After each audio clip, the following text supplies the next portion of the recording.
روح قربانی یہ ہے آپ اس چیز کو قربان کرتے ہیں اللہ تعالیٰ کے لیے جو آپ کے زیادہ قریبی ہے. یہ قربانی تو صرف ایک فعل ہے. اصل چیز جو ہمیں سکھاتی ہے وہ یہ کہ ہم نے اپنی زندگی میں ہر چیز کی قربانی اللہ کے لیے دینی ہے جیسے ابراہیم علیہ السلام نے دی تھی. اور ہم نے کس طرح دینی ہے یہ قرآن کی آیت بیان کرتی ہے کہ آپ کہہ دیجئے کہ بے شک میری نماز کسی میری عبادت بدنی عبادت ہے ونسکی اور میری قربانی ومحیای اور میری پوری زندگی. اور اگر پوری زندگی میں سے بھی کچھ بچتا ہے تو وہ مماتی وہ میری موت ہے للہ رب العالمین جو اللہ رب العالمین کے لیے ہے. ایک حدیث ہے نبی علیہ الصلوۃ والسلام نے فرمایا وہ آپ کے جسم کا ٹکڑا ہو گوشت کا وہ ٹکڑا جس کی پرورش حرام مال سے ہوئی ہے آگ اس کے زیادہ حقدار ہے آگ میں جائے وہ. یعنی جب تم رات کو جانور لینے گئے تھے تو پوری رات تم نے مارکیٹ میں گھومے ہوئے پھر 3-4 بجے گھر پہ آئے ہوئے تو اب کیا فجر کی نماز کے لیے کھڑے رہ سوے یا نہیں رہو؟ ہماری خواہش ہے کہ ہم نے جانور خریدنا ہے پوری رات جاگ کے گھوم کے پھر کے تو ہم وہ بھی کرتے ہیں. اصل ہم قربانی نہیں دے رہے اصل ہم اپنی خواہش پوری کر رہے ہیں. اور یہ کتنی خطرناک بات ہے کہ نبی صلی اللہ علیہ وسلم نے اس بات ذکر کیا. اللہ تعالیٰ کہتا ہے کہ انا اغنی الشرکاء عن الشرک. میرے لیے اگر کوئی شخص کوئی عمل کرے گا اور اس کے ساتھ کسی اور کو شریک دے گیا تو میں اس کو بھی اور اس کے عمل کو بھی چھوڑ دیتا ہوں.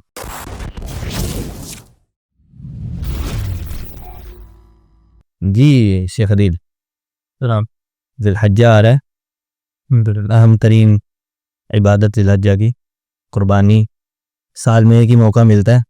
کیا سمجھتے ہیں قربانی کے حوالے سے کس طرح آغاز ہونا چاہیے عبادت کا کیا مسائل ہیں کیا ضرورت ہے قربانی کے حوالے سے کن احکامات کو سمجھنا چاہیے کہاں سے آغاز ہوا قربانی کا بلکہ یوں شروع کرتے ہیں کہ کہاں سے آغاز ہوا قربانی کا اس سنت کو شریعت نے کیسے لیا ہے شریعت محمدیہ میں کیسے لایا گیا؟ حکم شیخ الحمدللہ اکثر مسلمان جو ہے بچوں کو بھی جو ہے مسلمانوں کے قربانی کی جو اصل ہے خاص کر جو ذی الحجہ کی قربانی کی ہم بات کر رہے ہیں اس کی جو اصل ہے وہ ابراہیم علیہ السلام اور ان سے جو اللہ نے قربانی مطلوب کی ان کے بیٹے کی.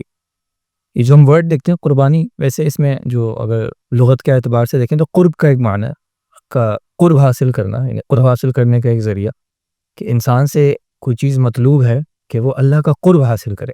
اب اس کی مختلف صورتیں اللہ کو جیسے پسند کہ انسان اس کے لیے کیا قربان کرے. ان ایام میں یہ خاص جو ابراہیم علیہ السلام کی سنت کے حوالے سے ہمیں بھی کہا گیا کہ یہاں پہ اللہ کو جانور کی قربانی جو ہے وہ مطلوب ہے کہ انسان خون بہائے. ابتداً بھی یہ جانور ہی کی قربانی تھی ابتداً سے مراد شیخ یعنی جب یہ کام شروع ہوا سنت ابراہیمی جس کا کہا جا رہا ہے ابراہیم علیہ السلام سے تو اصلا مطلوب جیسے اللہ تعالیٰ نے قرآن میں ذکر کیا نا کہ ان کو خواب میں آیا کہ ابراہیم علیہ السلام نے اپنے بیٹے اسماعیل علیہ السلام سے کہا کہ میں خواب میں دیکھ رہا ہوں اور جیسے کہ معلوم بات ہے کہ انبیاء کے خواب جو ہیں وہ وحی پر مبنی ہوتے ہیں سچ ہوتے ہیں تو ان کو اس خواب میں حکم دیا گیا تھا کہ اپنے بیٹے اسماعیل کو قربان کرنا ہے.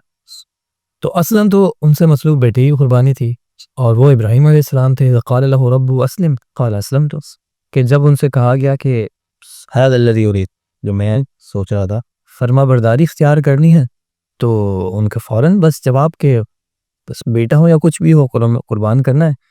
اور بلکہ اتنا کہ جب بیٹے سے بھی کہا تو یہ تو وہی اسماعیل وہی بیٹے نہیں ہیں جن کو دعائیں کر کر مانگا بالکل حاصل کیا اللہ تعالیٰ سے دعائیں کی اس کے لیے. بالکل ایسی بات ہے کہ وہ بھی بڑھاپے کی عمر میں عطا کیے گئے. وہ بھی ایک حیرت کی بات تھی ان کے لیے کہ اس عمر میں جو ہے وہ اولاد کا عطا کیا جانا.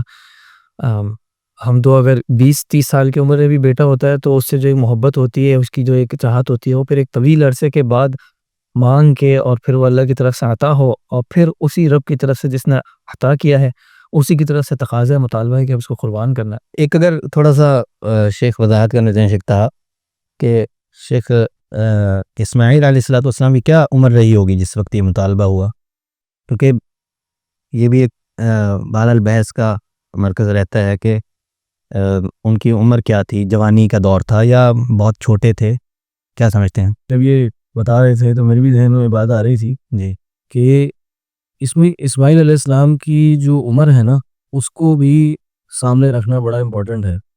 کوئی وضاحت کے ساتھ ایگزیکٹ عمر تو ہمیں نہیں ملتی یہ عمر تھی اتنے سال اتنے مہینے لیکن اتنی عمر ضرور تھی کہ جس کو ہم سن التمیز کہتے ہیں کہ جس میں صحیح غلط کی تمیز کرنا ایک بچے کو آ جاتا ہے. صحیح غلط سے مراد اپنے نقصان فائدے کی چیز کی تزا اور یہ ہمیں قرآن سے پتہ چلتا ہے کہ قرآن میں جب ابراہیم علیہ السلام نے اپنے بیٹے کو کہا کہ بیٹا میں نے خواب میں یہ چیز دیکھی ہے اور میں دیکھتا ہوں میں آپ کو ذبح کر رہا ہوں تو ظاہر ابراہیم علیہ السلام اپنے بیٹے کو جب یہ بات بتا رہے ہیں تو وہ بیٹا اتنا سمجھدار ہوگا نا کہ وہ یہ سمجھے کہ میرا باپ ظاہر ایک نبی ہے، رسول ہے، اور وہ مجھے کوئی بات بتا رہا ہے، اور وہ یہ جانتے تھے کہ میں اس کو کوئی بات کہوں گا تو یہ اس پیرے میں اس کو دیکھے گا اور پھر اس میں صحیح غلط کا فیصلہ کر کے صحیح مشورہ مجھے دے گا. انہوں نے مشورہ کیا، یعنی اتنی عمر تھی کہ وہ مشورہ دے سکتے ہوں ان کو. تو ایک تو عمر یہ، لیکن اس میں جو خاص ایلیمنٹ ہے وہ یہ ہے کہ ابراہیم علیہ السلام کو اللہ نے حکم دیا اپنے بیٹے کو ذبح کرنے کا. صحیح. تو یہ آزمائش بہت زیادہ تھی کیونکہ اسماعیل علیہ السلام کی عمر جو تھی وہ ایک ایسی عمر تھی جس میں وہ صحیح غلط میں فیصلہ کر سکتے تھے. کس طرح بڑی تھی؟ اگر بچہ بالکل گود کا ہو نا، چند دنوں کا، تو والد کی اتنی اٹیچمنٹ نہیں ہوتی اولاد سے. چند دنوں کا، چند مہینوں کا ہو، جیسے جیسے وقت آگے بڑھتا رہتا ہے ایک اٹیچمنٹ اور ایک محبت بڑھتی رہتی جاتی، اور خاص طور پہ وہ اٹیچمنٹ تب بہت زیادہ ہو جاتی ہے کہ جب وہ اولاد آپ سے کمیونیکیشن کرنا شروع کرتی ہے.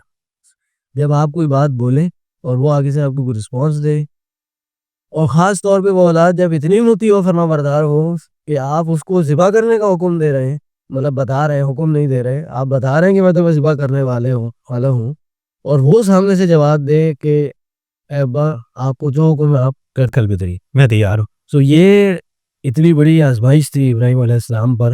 لیکن جیسے شیخ نے کہا کہ اللہ تعالیٰ نے ان کے جب ان کو ٹیسٹ کیا کسی بات میں کہ تو انہوں نے فوراً اس آپ کی گفتگو سے جو میں سمجھ رہا ہوں جی وہ یہ ہے کہ شاید قربانی میں جو اس کو ایسنس کہا جائے گا، جوہر قربانی یہ ہے، تھوڑا سا مشکل ہے،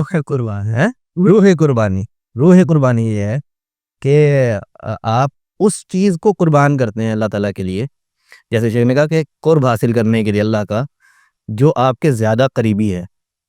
ٹھیک سمجھ رہا ہوں شیخ میں؟ اس پر اگر آپ کچھ مزید. یہی ہے کہ ہم اپنی زندگی میں دیکھتے ہیں ایک ہمارا مزاج یہ ہوتا ہے، ہم جب دینے کا بھی وقت آتا ہے نا تو کپڑے نکال لیں، جوتے نکال لیں، تو جو استعمال نہیں کر رہے نا وہ والے نکال لو. چھوٹے ہو گئے، جوتے چھوٹے ہو گئے، آپ پیر میں نہیں آتے ہیں، چلو وہ نکالو. قربانی میں جو اصل ہے، جو سے قرآن کی آیت ہے نا، لن تنالوا البر حتى تنفقوا مما تحبون، سے کہ جو تمہیں سب یعنی پسند ہو، جس سے تمہیں محبت ہو، جب تک تم وہ اللہ کے راستے میں نہیں نکالتے تب تک نیکی کی حقیقت کو نہیں پہنچ سکتے. اور اسی اعتبار سے جب صحابی نے سنی یہ بات تو انہوں نے نبی صلی اللہ علیہ وسلم نے ذکر کیا کہ یہ باغ جو ہے، یہ میرا خاص باغ ہے، یہ مجھے بہت محبوب ہے، اور انہوں نے اس چیز یعنی وہ قربان کرنے کے لیے تیار ہو گئے. اب آج ہم اپنی صورتحال دیکھیں کہ یہ تو ایک یعنی ایک مظہر ہے اللہ تعالیٰ سے. ہم قرآن میں جو اللہ تعالیٰ نے کہا کہ آپ ان سے کہہ دیجئے قل ان صلاتی و نسکی و محیایا و مماتی للہ رب العالمین، کہ میری نماز، میری قربانی، میری تمام عبادات، میرا جینا، میرا مرنا اللہ کے لیے ہے. تو یہ ان میں سے ایک مظہر ہے کہ اللہ کو اس وقت جو ہے ہم سے مطلوب ہے کہ ایک جانور آپ نے قربان کرنا ہے. اب وہ جانور کوئی بھی جانور ہو سکتا ہے، یا وہ ایک جانور ایسا جانور بھی ہو سکتا ہے جو مجھے محبوب ہو، میں اس کو قربان کروں اللہ کے راستے میں. یعنی یہ ایک طریقے سے ایک اظہار ہے نا کہ اللہ آج تیرا مطالبہ ہے کہ میں ایک جانور قربان کروں، آج اس جان کو میں قربان کرنے کو اللہ تیرا مطالبہ ہے کہ میں اپنے آپ کو قربان کروں، تو انشاءاللہ میں اس قربانی کے لیے بھی تیار ہوں. یعنی یہ جو قربانی ہے اس میں ہمارے یہاں عمومی طور پہ تو جو مشہور ہے، اور بہرحال وہ ایک حکم بھی ہے کہ بس بقرعید آ گئی، عید الاضحیٰ آ گئی تو ہم نے مارکیٹ سے جانور لینا ہے، اس کو ذبح کرنا ہے، گوشت کھانا ہے، اور ہماری چھوٹی معذرت شیخ اگر قصے کو مکمل کر دے، میرا خیال وہ پیچھے رہ گیا ہم سے. ہاں قصہ مکمل نہیں ہوا تھا، شیئر کر دیں. ہاں بارک اللہ. آپ ہی مکمل کر دیجیے، جزاک اللہ خیر. بیٹے تک تو آپ لے آئے. ہاں بیٹے ایسے قصہ یہی ہے جو سب کے علم میں ہے، وہ یہی کہ ابراہیم علیہ السلام نے یہ خواب دیکھا، اور خواب دیکھنے بعد اپنے بیٹے سے مشورہ کیا کہ بیٹا میں یہ چیز دیکھتا ہوں. اور ظاہر ہے یہ مشورہ اس لیے نہیں تھا کہ اللہ کے حکم کو ٹھکرا دیا جائے، بلکہ بیٹے کو بھی اس حکم پہ آمادہ کیا جائے، ذہنی طور پہ ان کو بھی اس پہ لایا جائے. تو ظاہر ہے وہ بھی کریم ابن الکریم تھے.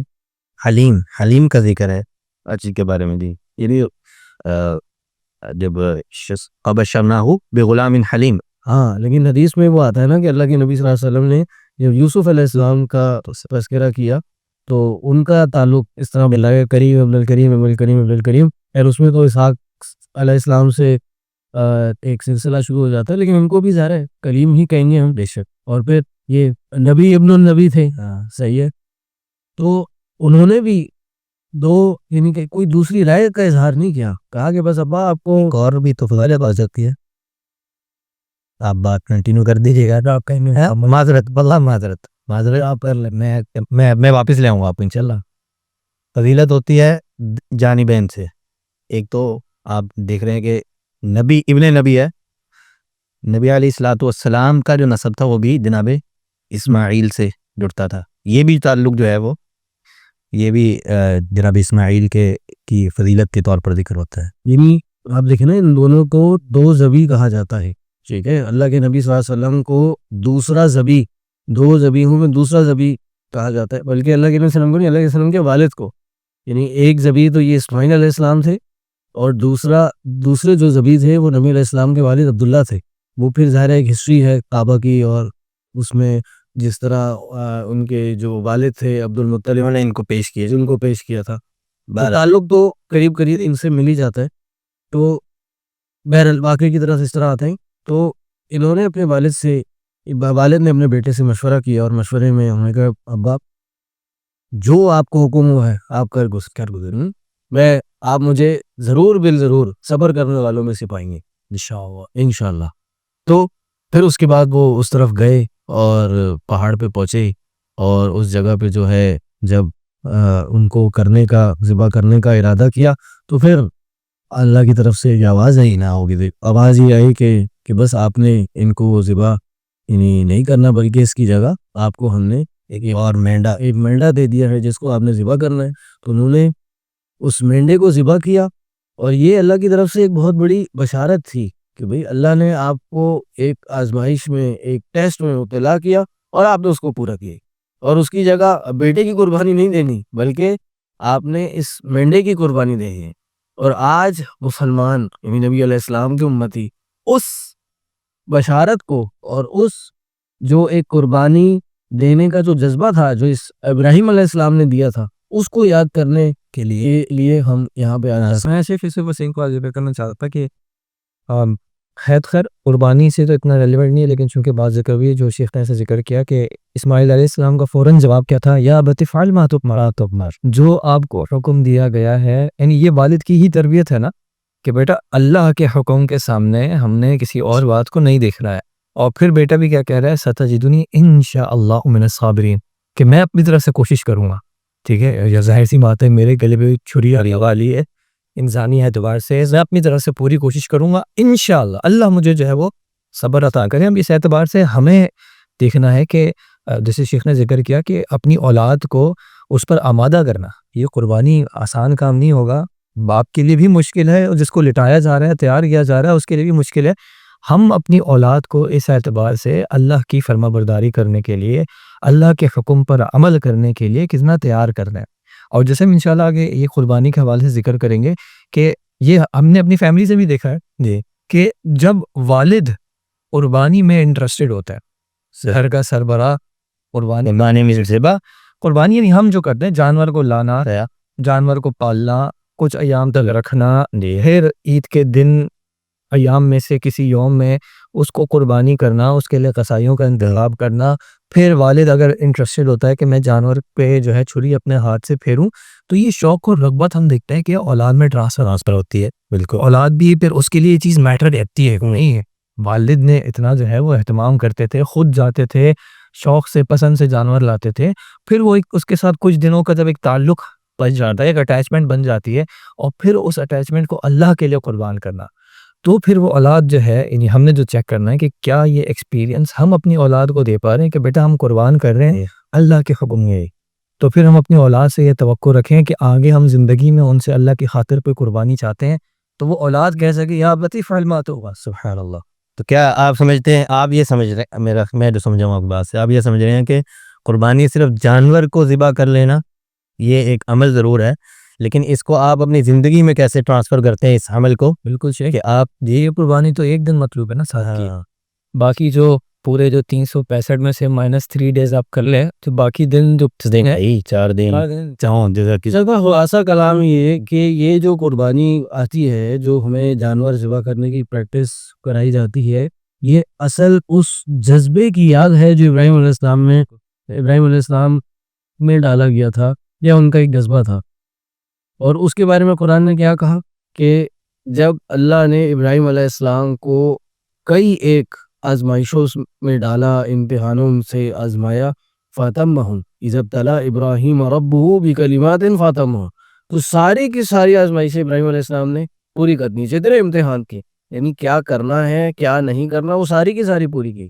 اور یہ تو قربانی کا ایک طریقہ اسی جذبے سے مل گیا نا۔ لیکن تھوڑا سا اگر ابراہیم علیہ السلام کی زندگی میں پیچھے چلے جائیں، کہ جب اللہ نے حکم دیا کہ آپ ہاجر کو اور انہی اسماعیل کو علیہ السلام کو آپ مکہ کی سرزمین میں آپ اکیلے چھوڑ جائیے، تو اس وقت کیا ہوا تھا؟ آگ میں کود جانا۔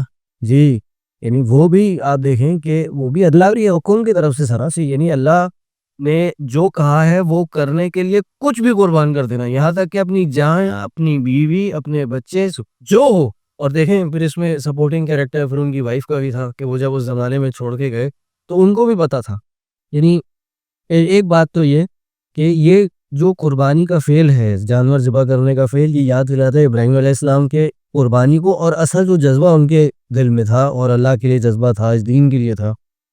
اور دوسرا یہ کہ جب بھی یہ کام ہم کریں گے، یہ قربانی ہم کریں گے، اللہ کے لیے قربانی دیں گے کسی بھی چیز کی، چاہے اپنے نفس کی ہو، اپنے مال کی ہو، اپنے اولاد کی ہو، اپنے وقت کی ہو، کسی بھی چیز کی ہو، اللہ تعالیٰ ہمیں ضائع نہیں کرے۔ اور یہ ہمیں ابراہیم علیہ السلام کی جو زوجت ہاجر، انہی سے ہمیں ملتا ہے کہ جب وہ ان کو چھوڑ کے جا رہے تھے تو وہ دیکھ رہے کیسے کہ یہ مکہ کی وادی میں نہ کوئی کھانے بھی ہیں، کوئی جان پہچان ملتا ہے، کچھ شان نہیں ہے، آب ہو گیا ہے، وادی ہے، تو آوانی چھوڑ کے جا رہے ہیں۔ تو وہ سمجھ نہیں آئے، وہ پوچھتے نہیں، شاید انہوں نے جواب نہیں دیا، لیکن جب آخری وقت میں انہوں نے پوچھا کہ اللہ ہمارا کبھی تھا، کیا اللہ نے آپ کو اس چیز کا حکم دیا ہے؟ تو انہوں نے کہا کہ ہاں بالکل۔ تو انہوں نے بھی جواب دیا ہاں، کہ اگر اللہ نے آپ کو یہ حکم دیا ہے یہ قربانی دینے کا، تو پھر اللہ تعالیٰ ہمیں ضائع نہیں کر رہا ہے، ہمارے لیے اللہ نے پھر بندوبست کیا ہوگا۔ تو قاعدہ یہ ملتا ہے کہ ایک کہ ہماری زندگی قربانی کے ارد گرد گھومنی چاہیے، دوسرا یہ قربانی جب ہم دیں گے اور جس چیز کی دیں گے، اللہ تعالیٰ اس میں کبھی ہمیں رسوا نہیں کرے گا، بلکہ اس سے مزید بہتر عطا کر دے۔ اس کے آپ دیکھیں، میں ایک چیز اور ایڈ کرنا چاہتا ہوں، دیکھیں قرآن کی ایک آیت ہے، یہ قربانی تو صرف ایک فعل ہے، اصل چیز ہمیں سکھاتی ہے وہ یہ کہ ہم نے اپنی زندگی میں ہر چیز کی قربانی اللہ کے لیے دینی ہے، جیسے ابراہیم علیہ السلام نے دی تھی۔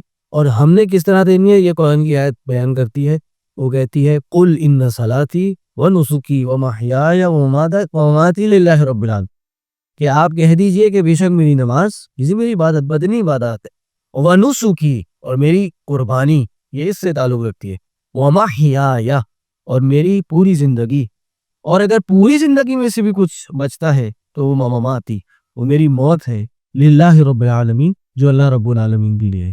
یعنی ایک مسلمان کی جو زندگی ہے وہ پوری کی پوری سبمیشن میں گزرنی چاہیے اللہ کے لیے، کہ جو اللہ نے کہا وہ کرنا ہے، جس چیز سے تبھی تو جائے روکنا ہے۔ تبھی تو ابراہیم علیہ السلام کو کہا گیا نا کہ ابراہیم ہمارا بڑا باوفا دوست ہے، باوفا دوست، ابراہیم الذی وفا، ہمارے ساتھ ہر معاملے میں اس نے وفاداری نبھائی ہے، بے وفائی نہیں کی۔ ابراہیم علیہ السلام کی بڑی تعریف ہے، اللہ تعریف ہے نہیں، ایک بڑی خاص اس نے ابراہیم علیہ السلام یہ رات ایک جو یہی جو ذکر ہے سورہ صافات میں آخر میں کیا کہا، وَتَرَكْنَا عَلَيْهِ فِي الْآخِرِينَ، کہ ان کا جو ہے وہ بعد والوں میں ذکر خیر۔ ابھی دیکھیں جو بھی جو ادیان غالبہ جو دنیا میں ہیں، مسلمان، نصارہ، کرسچنز اور یہود جو ہیں، یہ ابراہیمک ریلیجنز کہلاتے ہیں نا، کہ ان میں سے ہر کوئی جو ہے اپنی نسبت ابراہیم علیہ السلام کی طرف کرتا ہے، اور کہ مشرکین بھی جو ہے بالکل جو ہے وہ ان کے نزدیک بھی جو ہے ابراہیم علیہ بڑا فخر محسوس ہوتا ہے اس چیز پہ۔ جی شیخاب، شیخ یہ تو ہو گیا قربانی کرنا۔ قربانی دینے کا کیا تصور ہے آپ کی نظر میں، کہ صرف قربانی کرنا ہی ٹھیک ہے، یا قربانی دینی بھی چاہیے جب مطلوب ہو شریعت کی جانب سے؟ آپ کی جانب، آپ کی طرف یا آپ کے مال کی طرف، اہل و عیال کی طرف، اس حوالے سے کیسے آپ سمجھ رہے ہیں؟ ویسے تو ایک ہی کتنی بڑی رخصت ہے نا اس شریعت میں نبی صلی اللہ علیہ وسلم کی، کہ پہلے جو ہے وہ بعض جو شریعتیں تھیں ان میں جو چیز قربان کی جا رہی ہے اس کو استعمال نہیں کیا جا سکتا تھا، کہ آپ نے قربانی کی تو وہ پوری کی پوری جو ہے وہ اللہ کے لیے طرف سے چلی گئی. جی لیکن ہمارے لیے کتنی آسانی ہے کہ وہی جانور جس کو ہم اللہ کے لیے قربان کر رہے ہیں اسی کو پھر ہم استعمال بھی کرتے ہیں، اس میں سے ہم کھاتے بھی ہیں، آتے سے کھلاتے، دوستوں کو بھی دیتے ہیں، رشتہ داروں کو بھی دیتے ہیں. پھر اسلام میں تو ذخیرہ کرنا بھی منع تھا، تو اس کی بھی اجازت ہو گئی. پورا فریزر بھی بھرا جا سکتا ہے. پورا فریزر جا تو سکتا ہے، خریدا بھی جاتا ہے شیخ، آپ کو خرید سیل لے لگتی ہے، آپ کو چاہیے ہو تو بتائیں. ہاں آپ روڈ سے آگے آج کل. لیکن بہرحال عید کی خوشیوں میں جو زیادہ مناسب بات ہے شریعت کی تعلیمات میں، ذخیرہ کرنا چاہیے، استعمال کرنا چاہیے، اس سے کوئی نہیں روکتا. کھانا چاہیے، زیادہ کھانا چاہیے ان دنوں میں بھی، بعد میں بھی. لیکن جو ایک عید کی خوشیاں ہیں اس میں شراکت داری کے لیے غرباء اور مساکین میں تقسیم ہونا چاہیے بہرحال. جی جیسے کہ عید الفطر میں تو باقاعدہ جو صدقۃ الفطر کا نظام ہے کہ بالکل جو ہے الحمدللہ ہم اپنے معاشرے بھی دیکھتے ہیں کہ لوگوں کا ایک رجحان ہوتا ہے، رجحان کثیر ہے کہ وہ یعنی دینے کا بھی جو نظام ہوتا ہے. آپ بات کر رہے تھے کہ میں یہ چاہ رہا تھا کہ آپ یہ بتائیں کہ ذبح تو آپ کر دیتے ہیں، کرنا آسان ہے، کرنا ہونا مشکل ہے. قربان ہونے کے لیے کیا تیار ہیں ہم؟ بالکل قربانی دینے سے مراد قربان خود ہونا، اس کی طرف جو ہے وہ ہماری ایک رغبت، ایک چاہت کم ہوتی ہے. ہم ابھی بھی دیکھیں کہ ایسے لوگ ہیں جو کہ نماز باقاعدگی سے نہیں پڑھتے ہوں گے، شریعت کے باقی احکامات پہ کوئی خاص عمل نہیں ہوگا، نہ سنت کی جو ہے وہ پیروی کا کوئی خاص اہتمام ہوگا، لیکن یہاں تک کہ کمائیاں بھی جو ہے وہ سال آرام کی، اس میں کوئی تمیز نہیں ہوگی. لیکن جب قربانی آئے گی تو جانور بڑے شوق سے لے کے آئیں گے، اس کو رکھیں گے بھی، ذبح بھی کریں گے، گوشت کھائیں گے بھی، کھلائیں گے بھی. تو ٹھیک ہے، یہ ایک فعل بہت اچھا ہے اور یقیناً اس کا ثواب ملے گا. ایسا نہیں کرنا چاہیے کہ ایک برا انسان کر رہا ہو تو دوسرا بھی گناہ کر گزرے. لیکن یہ جو ایسنس آف قربانی ہے، اس قربانی کا جو اس مقصد ہے وہ اس کو کھا جاتی ہے. تو بھئی مقصد جانور ذبح کرنا، کالا کھلانا نہیں ہے، مقصد اس کی اسپرٹ ہے. شیر خاص کر جو آپ نے ایک معاملہ ذکر کیا کہ اگر وہ کمائی حرام کی ہو جی تو وہ تو پھر جیسے نبی صلی اللہ علیہ وسلم کی حدیث ہے نا، ان اللہ طیب لا يقبل الا طیبا، کہ حرام مال سے اللہ قربانی قبول نہیں کرے گا. آپ صلی اللہ علیہ وسلم نے اس شخص کا ذکر کیا نا جو سفر کر کے آیا اور ہاتھ اٹھا کے جو ہے وہ اللہ کو پکار رہا ہے کہ اے میرے رب، اے میرے رب. لیکن آپ صلی اللہ علیہ وسلم نے کہا اس کا جو ہے وہ پہننا جو ہے وہ حرام کا ہے، اس کا کھانا پینا حرام کا ہے، اس کی دعا کیسے قبول ہوگی؟ تو یہ جو ہماری ایک حدیث ہے، نبی علیہ الصلوۃ والسلام نے فرمایا وہ آپ کے جسم کا ٹکڑا ہو، گوشت کا وہ ٹکڑا جس کی پرورش حرام مال سے ہوئی ہے، آگ اس کے زیادہ حقدار ہے، آگ میں جائے. وہ آپ کے گوشت کا ٹکڑا آپ کے ذاتی جسم کا حصہ ہو یا آپ کی قربانی کے جانور کا حصہ ہے، اگر اس کو آپ نے خریدا یا اس کی پرورش آپ کے حرام مال سے ہے، آگ ہی اس کے زیادہ حقدار ہے. قربانی دینے کا اعتبار سے دیکھیں ہمارے بنیادی سے ایک ٹیسٹ جو اللہ تعالیٰ نے ذکر کیا کہ لن ینال اللہ لحومها ولا دماغها ولکن ینالہ التقوی منکم. اب میں نے جانور تو قربان کر دیا، لیکن اگر میں اس قربانی کا کوئی اثر اپنی ذات میں تقوی کے اعتبار سے محسوس نہیں کر رہا کہ مجھے اللہ کا وہ جیسے شیخ نے ذکر کیا بالکل اچھی بات ہے، عبادت کی جائے. اب ظاہری اعتبار سے ہم کسی بھی فتویٰ تو نہیں لگا سکتے، اس کی نیت وہ اور اس کا رب بہتر جانتا ہے. لیکن اپنے اعتبار سے انسان چیک تو کرے نا کہ میں نے جو جانور لایا، قربانی کی، کیا میرا تقوی اس پہ کوئی اثر بھی آیا ہے نہیں آیا؟ یعنی اللہ تو کہہ رہا ہے کہ اللہ کو تمہارا یہ تقوی پہنچتا ہے کہ تم نے اللہ کے لیے کیا ہے، اللہ کا تمہیں احساس ہے اس اعتبار سے کہ تم اس کے احکامات پر عمل کرتے ہو، تم اس کی منع کردہ چیزوں سے روکتے ہو، تم اس سے محبت ہے، اس سے خوف ہے. کہ اس معاملے میں پھر جب کوئی شریعت کی طرف سے مطالبہ آئے گا، یعنی جب تم رات کو جانور لینے گئے تھے تو پوری رات تم نے مارکیٹ میں گھومے ہوئے، پھر 3-4 بجے گھر پہ آئے ہو، تو اب کیا فجر کی نماز کے لیے کھڑے رہو یا نہیں رہو؟ اگر یہ قربانی ہم دے نہیں پا رہے، نیند کی قربانی، پھر جو آگے حلال مال کے لیے کہیں قربانی دینی پڑے گی. کاروبار میں ہو سکتا ہے کچھ نفع نقصان کچھ ہو، نفع میں نقصان ہو یا بڑا نقصان ہو رہا ہو، کیونکہ آپ کو پتہ ہے کہ میں نے غلط بیانی کی تو فائدہ ہو جائے گا، لیکن صحیح بیانی کی تو نقصان ہوگا. اب یہ قربانی دے پانا، یعنی چھری چلانا پھر بھی آسان ہے، اس کے نیچے آپ آنا، اور وہ ہماری پوری زندگی کا ایک معاملہ ہے. تو تقوی، اقل تقوی کیا ہوتا ہے تقوی؟ اصل میں یہ جو بات ساری ہو رہی تھی وہ یہ کہ اصل جو قربانی ہے نا، جو وہی میں نے کہا ان صلاتی ونسکی ومحیای ومماتی للہ رب العالمین، یہ پوری زندگی انسان کی جو ہے نا، وہ انسان کی جو قربانی ہے نا وہ خواہشات کی قربانی بولتا ہے. کہ اصل جو مطلوب ہے نا وہ ہے کہ ناجائز خواہشات کو انسان چھوڑا کرے، اس کو کاٹ دے، اس کو اپنی زندگی سے ختم کرے. اور المیہ یہی ہے کہ ہمارے یہاں ہم جو چیز ہماری خواہش کے مطابق ہوتی ہے ہم وہ کرتے ہیں. ہماری خواہش ہے کہ ہم نے نیند پوری کرنی ہے، فجر نہیں پڑھنی، تو ہماری فجر بھی بہت ہے. ہماری خواہش ہے کہ ہم نے جانور خریدنا ہے، پوری رات جاگ کے گھوم کے پھر کے، تو ہم وہ بھی کرتے ہیں. تو اصل ہم قربانی نہیں دے رہے، اصل ہم اپنی خواہش پوری کر رہے ہیں. اسی طرح ہم حرام مال کی حرام جو کمائی کر رہے ہیں اس میں بھی ہم اپنی خواہش ہی پوری کر رہے ہیں کہ جو ہمیں چند روپیے چند مال مل جائے گا اس کو ہم پورا کر رہے ہیں. یہاں تک کہ ہم اپنے جسم کو شرعی اعتبار سے نہیں ڈھانپ رہے اور شرعی اعتبار سے اس کو نہیں ڈھال رہے.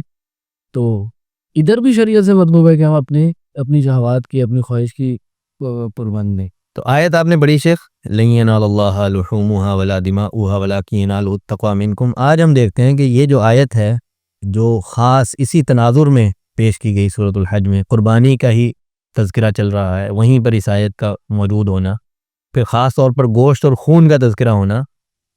اور اس آیت سے علماء نے اخلاص کا ایک پہلو نکالا ہے کہ تقوی بمعنی اخلاص ہے، یہاں پر اخلاص ہونا ضروری ہے.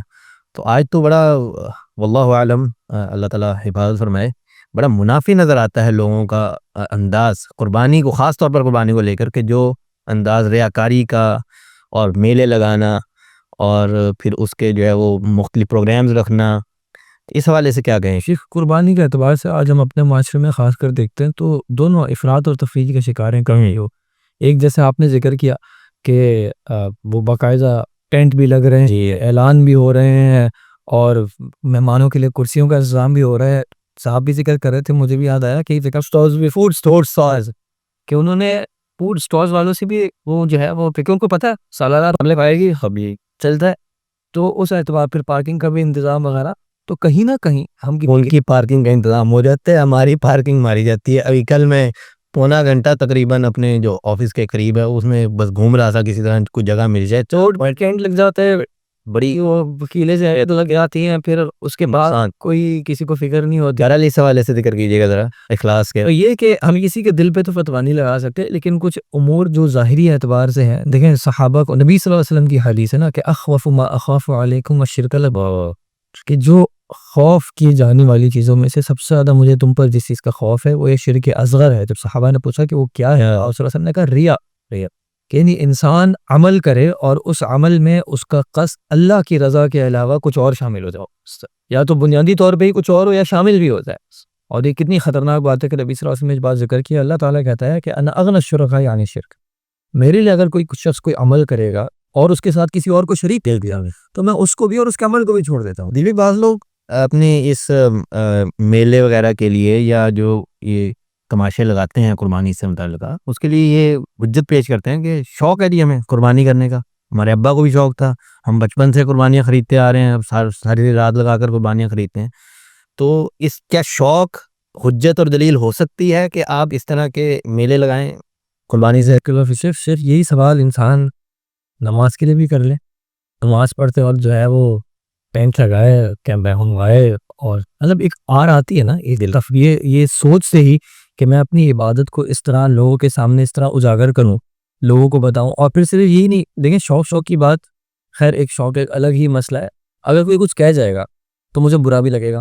کسی نے میرے اگر جانور کے حوالے سے کچھ برا کہہ دیا تو مجھے پھر برا بھی محسوس ہو جائے گا. تو پھر مطلب کہیں نہ کہیں ہمیں اس بات کو ایکسیپٹ کرنا پڑے گا کہ یہ عبادت سے زیادہ اللہ کے لیے کرنے کے بجائے، جیسے شیخ نے پہلے ذکر کیا تھا کہ ہماری اپنی شہوات ہے جو ہم پوری کریں، ہماری اصلی خواہشات ہے جو ہم پوری کریں. کتنے ہی لوگ ہیں جو جانور لیا ہے، جانور کے ساتھ ساتھ اپنی قیمت بھی بتا رہے ہوتے ہیں، وہ اتنے کا لے لی، کسی نے پوچھا نہیں تھا، ہوئے گا بس یہ لوگ مستے ہوئے جاتا ہے کہ 20 لاکھ کا بیل ہے. ہاں علاقے میں مشہور ہوتا ہے حاجی صاحب کا بیل ہے 20 لاکھ. باقاعدہ بولیاں لگتی ہیں کہ جانور جو ہے وہ اس طریقے سے لیا جا رہا ہے، اور ہم لینے والے پھر کمپیریزن بھی ہوتا ہے، بالکل کمپیریزن، وہ پڑوس میں اتنے کا ہے تو ہم اتنے کا لیں گے، ہمارا جانور اتنے کا ہوگا. اچھا، اس میں بعض اوقات لوگ اللہ تعالیٰ محفوظ فرمائے سبھی کو، کہ چھوٹ کا بھی انتخاب کر لیتے ہیں کہ بس چودراہٹ دکھانے کے لیے یا اپنے قربانی کے جانور کو بہت زیادہ بتانے کے لیے، یا بعض اوقات لوگ ایسا کرتے ہیں کہ اپنی خفت کو چھپانے کے لیے بھی جو ہے وہ قیمت زیادہ بتاتے ہیں کہ جناب یہ قربانی کا جانور میں نے 8 لاکھ کا لیا ہے، 10 لاکھ کا لیا ہے، 15 لاکھ کا لیا ہے. اور دوسروں سے قرض لے کے جانور کی قربانی کرتے ہیں، مہنگا جانور لاتے ہیں صرف یہ دکھانے کے لیے کہ ہماری استطاعت ہے اور ہم مہنگا جانور لاتے ہیں. جائز ہے شیخ؟ نہیں، قرض لے کے قربانی کرنا تو جائز ہے، یعنی آپ اس عبادت کو پورا کرنے کے لیے کسی سے قرض لے لیں اور قربانی کر لیں، جو کہ آپ کے پاس بعد میں پیسے آنے والے ہوں تو آپ اس کو واپس لوٹا دیں. لیکن اس مقصد کے لیے کہ دکھاوا کر کے آپ قربانی کر، مطلب دکھاوا کرنے کے لیے آپ قرضہ لیں، اپنے پہ بوجھ اٹھائیں اور پھر یہ کام کریں، یعنی ریاکاری کرنے کے لیے بھی آپ قرض اٹھا رہے ہیں، جو ایک دنیاوی طور پہ بھی اپنا ایک بوجھ اپنے سر پہ لا رہے ہیں، تو یہ تو کسی صورت جائز نہیں ہے. جائز نہیں. بلکہ اس میں ایک اضافی شرط یہ لگائی جاتی ہے کہ آپ قرض اسی صورت میں اس عبادت کے انجام کے لیے لے سکتے ہیں جب آپ کو یقین ہے کہ آپ یہ قرض لوٹا بھی پائیں گے. یہ اضافی شرط ہے، ایسے نہیں ہے کہ آپ جو ہے وہ قرض لیں اور وجہ سے. لیکن ویسے انسان کو فاتقوا اللہ ما استطعتم، اگر استطاعت نہیں ہے تو شیخ نے ذکر کیا کہ بھائی کیا ہوا، صرف یہ کہ میں لوگوں کو دکھا سکوں کہ میری حیثیت ہے، اور لوگ پریشان ہو جاتے ہیں باقاعدہ اس بارے میں کہ عید آنے والی ہے اور ہمارے پاس جو ہے وہ پیسہ. ہمارے یہاں قربانی نہیں ہوگی، یا ہمارے یہاں اتنا بڑا جانور نہیں آئے گا، یا اتنے کی ہمارے یہاں قربانی نہیں ہوگی.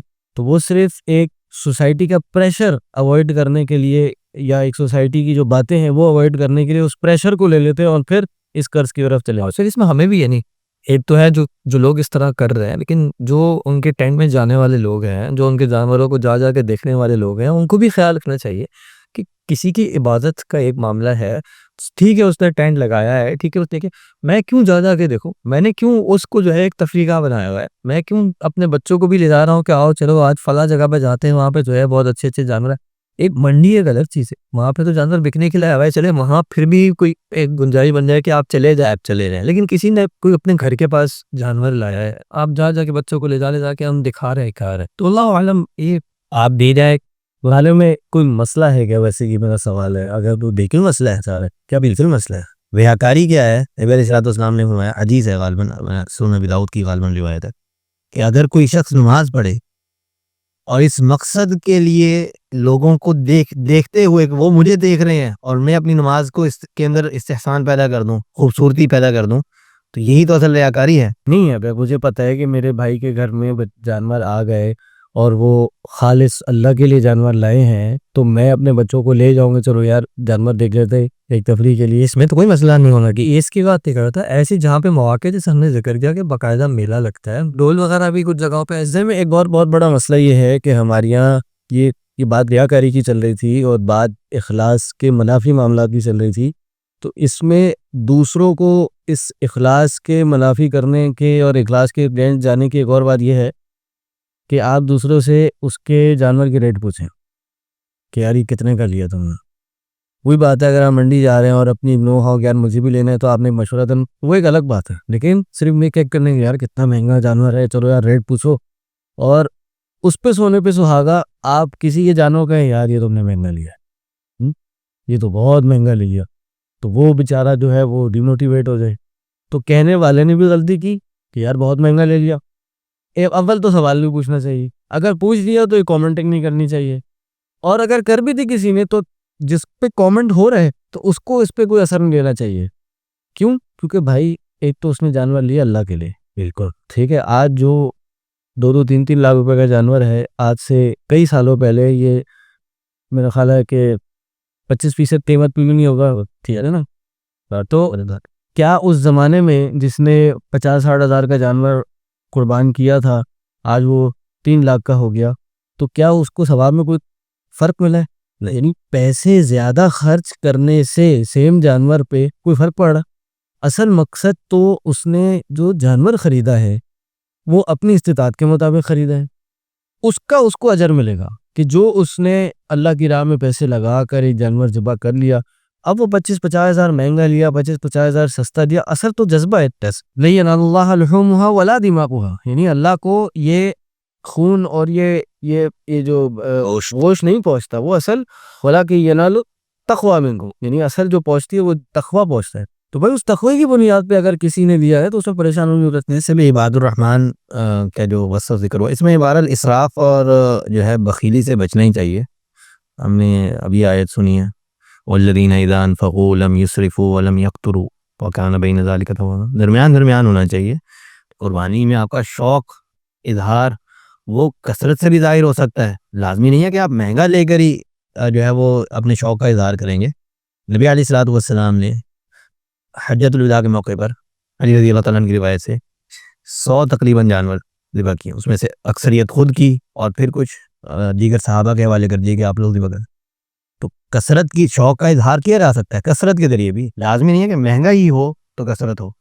اچھا شیخ، ایک تو یہ جانب ہے کہ لوگ اسراف کر رہے ہیں یا اس میں میلے لگا رہے ہیں، اس کا اظہار ہو رہا ہے، شہرت چاہ رہے ہیں. دوسرا ایکسٹریم یہ ایک دوسرا ہے لوگ کہ آپ قربانی نہ کریں، ہاں اس کے پیسے کسی کو دے دیں. کیوں بھائی 2-3 لاکھ کا جانور لے رہے ہیں؟ اس سے بہتر یہ ہے کہ آپ کسی کے گھر میں راشن ڈلوا رہے ہیں. یا آپ جو ہے وہ کسی کے گھر میں واٹر کولر لگوا دیں. دبئی زمانے بہت شوٹ ہوا ہے. تو یہ ایک الگ ایکسٹریم ہے کہ بھائی یہ بھی صحیح نہیں ہے. کیوں صحیح نہیں ہے؟ ظاہر ہے ہر چیز کا ایک محل ہوتا ہے. صحیح ہے، ابھی دین نے ہمیں ایک عبادت کرنے کا حکم دیا ہے، تو یقیناً واٹر کولر لگانا کسی کی ضرورت ہو تو یقیناً ایک عبادت ہے. راشن ڈالنا یہ بھی ایک صدقے کی صورت ہے، یہ بھی کرنا چاہیے. لیکن سال کے اس ٹائم پہ شریعت نے ہم سے جانور ذبح کرنا، خون بہانا، اس کا حکم دیا ہے. آج بھی اگر ہم دیکھیں کہ اگر والد جو ہے وہ بیٹے کو کہیں بیٹا پانی لے آؤ، اور بیٹا جو ہے وہ پانی کی بجائے جو ہے وہ پلیٹ لے آئے، تو آپ کے کسی نہ کسی حکم پر تو عمل کیا. مجھے لگا کہ آپ کو پلیٹ کی سزائے منگوائی یا پانی لے رہا. السلام. تو اصل جو بات ہے وہ یہ ہے کہ اللہ کے حکم کو بجا لانا.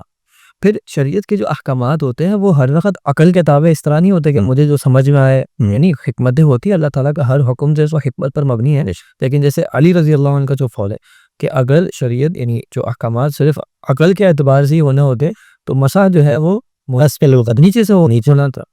تو اس اعتبار سے ہمیں یہاں پہ ہم اس چیز کے محتاج نہیں ہیں کہ ہم اپنی عقل سے آئیڈینٹیفائی کریں کہ بھائی کیا چیز بہتر ہے. جب اللہ نے خون بہانے کا کہا ہے تو خون بہانا ہی سب سے بڑی عبادت ہے. بلکہ کہا یہ یوم النحر کے حوالے سے حدیث ہے، نبی علیہ الصلوۃ والسلام نے کہا کہ 10 ذی الحجہ کو کیے جانے والے بڑے بڑے اعمال میں سب سے بڑا عمل یہ ہے کہ تم اللہ کے نام میں خون بہاتے ہو. 10 ذی الحجہ کو بہت سارے اعمال کیے جاتے ہیں. حجاج جاتے ہیں نا، وہ اپنا طواف افاضہ بھی کرتے ہیں، ٹھیک ہے. اسی طرح شیطان کو کنکریاں مارتے ہیں، یہی بڑا عمل ہے. اور حل کرواتے ہیں، اپنے بالوں کو قربان کرتے ہیں. لیکن ان تمام اعمال میں قربانی کرنا جو ہے، اور یہ تو آپ نے 10 ذی الحجہ کی بات کر دی، لیکن عمومی طور پہ صدقات میں جو سب سے افضل صدقہ ہے وہ یہ قربانی ہے، تضحیہ ہے. اصل میں اس میں صرف دو عبادتیں جمع ہو جاتی ہیں نا. اگر ایک شخص جانور قربان کر کے اس کو دے دیتا ہے، غریبوں کو دے دیا، تو اس میں ایک تو یہ گوشت صدقہ کیا جا رہا ہے، صحیح ہے. اور یہ جو خون بہایا جا رہا ہے، وہ کسی کو اپنے کپڑے دے دیے، یہ تو صدقہ تو ہو گیا، لیکن اس میں خون بہانے کی عبادت نہیں آئی نا. دیکھیں جس رب نے مخلوق کو تخلیق کیا ہے، اسی رب کے نام سے جب اس مخلوق کو ذبح کیا جاتا ہے تو وہ حلال ہوتی ہے. وہی جانور، یعنی آپ یہ کہنا چاہ رہے ہیں یہ ظلم نہیں ہے؟